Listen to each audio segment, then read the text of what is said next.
Hello les amis, petite vidéo pour vous parler d'une méga addiction méconnue, non je plaisante, super connue, mais qui est pas si mal que ça, voire même qui est top, voilà on peut le dire. Donc c'est quoi cette addiction dont je vous parle dans cette vidéo? C'est le sport. Alors oui, je considère que c'est une addiction dans la mesure où mais quand on en fait régulièrement, comme c'est mon cas, comme c'est le cas de pas mal d'amis que j'ai coachés, que j'ai suivis, ou que je côtoie tout simplement, on peut dire que c'est une addiction parce que le simple fait d'arrêter rend les choses très difficiles.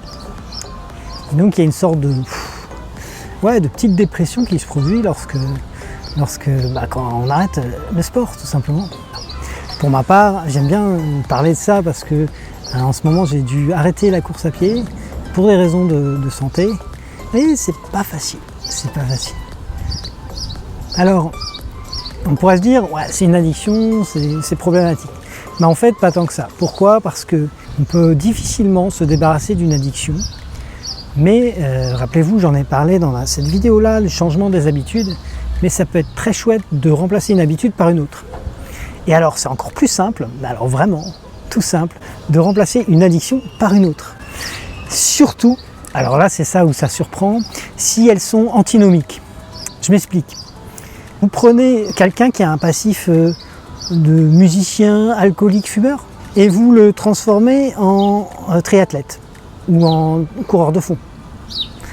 Vous voyez bien que l'un n'est pas compatible en fait. Le coureur de fond, lui, il doit s'entraîner beaucoup, il doit manger sainement, il ne doit pas boire d'alcool. Donc il peut pas continuer à avoir le train de vie d'un fumeur qui boit de l'alcool et qui sort la nuit. Donc on voit bien que la nouvelle habitude, donc on va dire celle du sportif, elle vient contrecarrer, elle est carrément presque en opposition avec l'autre habitude. Donc voilà, si vous voulez changer une habitude, trouvez une habitude saine qui soit complètement différente, radicalement différente et qui va vous mettre dans des environnements, des milieux nouveaux.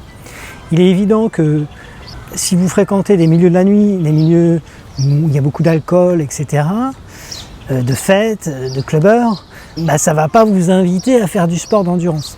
Ça ne va pas vous inviter à faire du sport. Si vous fréquentez un milieu sportif, c'est un milieu qui est beaucoup plus sain, etc. Donc on voit bien, avec ce petit exemple, qu'il y a des addictions qui sont super chouettes. Alors c'est pour ça que je dis le sport est une magnifique addiction. Juste un petit partage comme ça, un peu rigolo, sur l'addiction au sport. Donc restez addict, mais pas trop. Je crois que c'est important aussi de constater, et c'est là-dessus où je mettrai un petit warning, c'est de constater là où on va un peu trop loin. J'en ai fait moi-même les frais, j'ai pratiqué l'ultra-endurance. C'est pas une critique vis-à-vis de ceux qui font ça et qui continuent, j'ai adoré ça, ça m'a vraiment nourri, ça m'a fait vraiment du bien. Mais il est clair que quand j'accumulais des temps d'entraînement qui avoisinaient les 20 heures par semaine, j'avais moins de choses pour déployer d'autres projets, d'être au contact de ma famille, etc. Et donc c'est important de trouver des limites et de faire une addiction, allez, j'emploie le mot, mesurée, on va dire ça. Donc amusez-vous, cherchez une belle addiction, moi j'ai le sport. Si vous avez d'autres addictions chouettes que vous avez, si vous êtes allé au bout de la vidéo et que vous avez envie de me partager des addictions que vous trouvez chouettes, qui sont saines, écrivez-les en commentaire, ça me fera vachement plaisir et puis ça nous permettra de se donner des petites pépites quoi. Voilà, je vous embrasse très fort, je vous souhaite une magnifique journée et une superbe présence au monde.